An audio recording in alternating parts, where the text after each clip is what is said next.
Hi hello నమస్తే welcome to LP news. నేను తరి రాజశేఖర్. తెలంగాణ రాష్ట్ర గిరిజన కార్పొరేషన్ సంస్థ చైర్మన్ తేజావత్ బిలియా నాయక్ కామారెడ్డి జిల్లా కేంద్రంలో మీడియా సమావేశం నిర్వహించారు.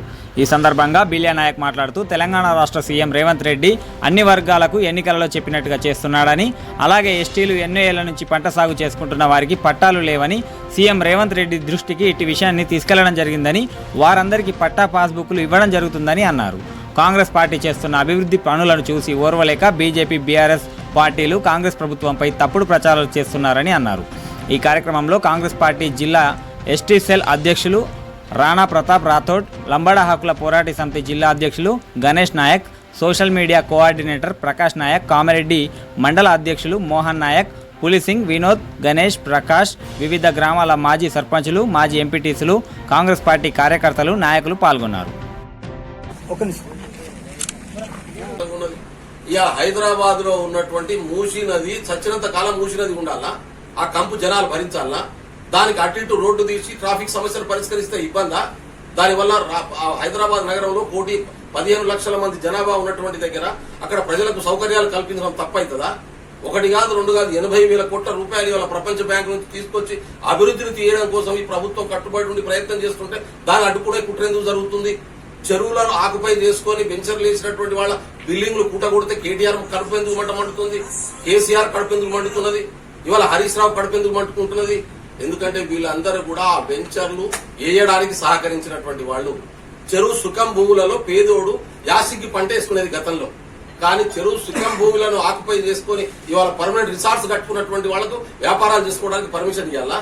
అంటే దొంగలకు సద్దులు మోసే పని మీరు చేస్తున్నారు. దొంగలను ఇవాళ పారదోలి ప్రజల కోసం ఆస్తుల్ని కాపాడేటటువంటి పనిని కాంగ్రెస్ పార్టీ ప్రభుత్వం చేస్తున్నది. ఈ డిఫరెన్స్ ను ప్రజలు అర్థం చేసుకోవాలని చెప్పి నేను కోరుతా ఉన్నాను. సోషల్ మీడియాలో నేను చూస్తా ఉన్నాను, ప్రజల్ని బెదిరించడం కోసం అక్కడక్కడ జరిగినటువంటి విధ్వంసాలు, తప్పులు చేసినటువంటి వాళ్లను బయటికి తీసుకొచ్చే ప్రయత్నం చేస్తే అది అడ్డం పెట్టి ఈ ప్రభుత్వాన్ని బదనాం చేయడం కోసం ఒక ప్రణాళికాబద్దమైనటువంటి ప్రయత్నాన్ని ఇవాళ రియల్ ఎస్టేట్ వ్యాపారుల ప్రయోజనం కోసం ఇవాళ కేటీఆర్, కేసీఆర్, టీఆర్ఎస్ ప్రభుత్వం, బీజేపీ పార్టీ రెండు కూడా వాటికి అండగా నిలబడేటటువంటి ప్రయత్నం చేస్తున్నాయి. ఇది ప్రజలు అర్థం చేసుకోవాలని చెప్పి నేను కోరుతా ఉన్నాను. రేవంత్ రెడ్డి కొత్తగా 4,000 ఉద్యోగుల నోటిఫికేషన్ ఇచ్చే పరిస్థితి వచ్చిందంటే కాంగ్రెస్ ప్రభుత్వం తీసుకున్నటువంటి నిర్ణయం వల్ల మాత్రమే అనేటటువంటి విషయాన్ని గుర్తుపెట్టుకోవాలి. ప్రజలు ఉచితంగా తక్కువ పైసలతో ప్రయాణం చేసేటటువంటి ఒక ఆర్టీసీ సంస్థను కాపాడుకోవడమే కాక దాదాపు 20,000 మంది ఉద్యోగులను ఇవాళ నిలబెట్టుకున్నటువంటి చరిత్ర కాంగ్రెస్ ప్రభుత్వాన్ని. అదేవిధంగా ఆర్టీసీ నిలబెట్టుకున్నటువంటి చరిత్ర కాంగ్రెస్ ప్రభుత్వాన్ని.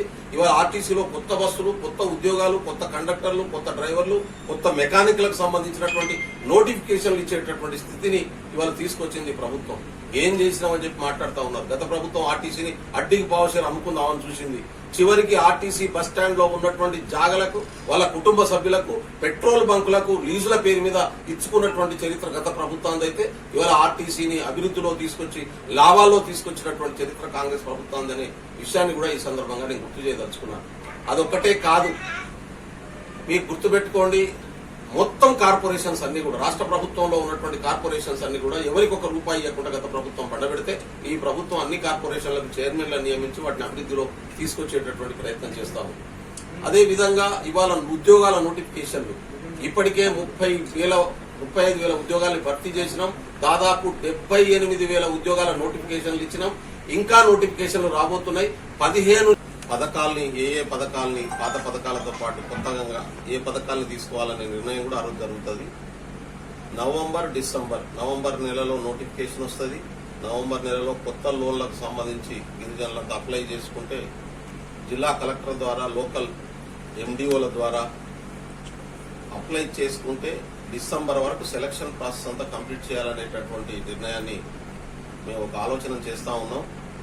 కాబట్టి గతంలో పెండింగ్ ఉన్నటువంటి లోన్లకు సంబంధించి కూడా ఇప్పటికే గ్రౌండ్ అయినటువంటి వాటికి సంబంధించినటువంటి పెండింగ్ ఉన్నటువంటి బిల్స్ కూడా రిలీజ్ చేయించడం కోసం ప్రయత్నం చేస్తా ఉన్నాం.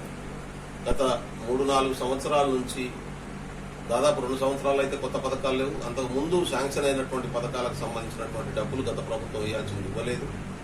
దాదాపు 265 కోట్ల రూపాయలకు సంబంధించినటువంటి పెండింగ్ ఉన్నటువంటి పరిస్థితి ఉంది. అవన్నీ కూడా క్లియర్ చేయించడం కోసం ప్రయత్నం చేస్తా ఉన్నాం. ప్రభుత్వం ప్రతి గిరిజనుని ఆదుకోవడం కోసం ప్రతి గిరిజనుడు తమ కాళ్ల మీద తాము నిలబడి గౌరవప్రదంగా బతకడం కోసం, మిగతా వర్గాలతో సమానంగా అభివృద్ధి చెందడం కోసం కావాల్సినటువంటి అన్ని విషయాల్ని ఈ ప్రభుత్వం పరిశీలిస్తున్నది, ముందుకు తీసుకెళ్లడం కోసం ప్రయత్నం చేస్తా ఉన్నది. అటువంటి పథకాలను ప్రవేశపెట్టే ఆలోచనతో ఉన్నది. హైడ్రా ఒకవైపు, మూసీ డెవలప్మెంట్ ఒకవైపు జరిగితే హైదరాబాదు ఈ 4 సంవత్సరాల్లో ఒక నూతన అంతర్జాతీయ నగరంగా అవతరించేటటువంటి అవకాశం ఏర్పడబోతున్నది. దీన్ని అడ్డుకోవడం కోసం జరుగుతున్నటువంటి కుట్రలను ప్రజలు అర్థం చేసుకోవాలి. మూసీ పరివాహక ప్రాంతంలో కట్టుకున్నటువంటి కన్స్ట్రక్షన్స్, అది లీగల్ అయినా ఇల్లీగల్ అయినా, దాని కింద ఉన్నటువంటి ప్రతి ఒక్కరికి కొత్త ఇల్లు లేదా 50 లక్షల రూపాయలు ఇవ్వాలనేటటువంటి నిర్ణయం తీసుకున్నది. మీకు పైసలు కావాలన్నా, ఇల్లుకు బదులు ఇల్లు కావాలన్నా ప్రభుత్వానికి దరఖాస్తు పెట్టుకోండి, తీసుకోండి. ప్రభుత్వం ఇవ్వడానికి సిద్ధంగా ఉంది. మిగతా పార్టీల లెక్క, గత ప్రభుత్వాల లెక్క ప్రజల్ని రోడ్డు మీద పడేసేటటువంటి ఆలోచన కాంగ్రెస్ పార్టీకి లేదు, కాంగ్రెస్ ప్రభుత్వానికి లేదని చెప్పి నేను ఈ సందర్భంగా ప్రజలకు చెప్పదలుచుకున్నా. నేను మీడియా మిత్రులను కూడా కోరుతున్నా, కొంతమంది ఉద్దేశపూర్వకంగానే కొన్ని పార్టీలు ఇచ్చే వరకు కల్టివేషన్ లో ఉన్నటువంటి వాళ్ళందరికీ, ఎస్సీ ఎస్టీలకైతేనేమో 10 సంవత్సరాలు కల్టివేషన్ లో ఉన్నటువంటి వాళ్లకు అది 10 ఎకరాల వరకు. అదేవిధంగా ఎస్సీలు, బీసీలు, నాన్ ట్రైబల్స్ అయితే, నాన్ ఏజెన్సీ ఏరియాలోనైతే 3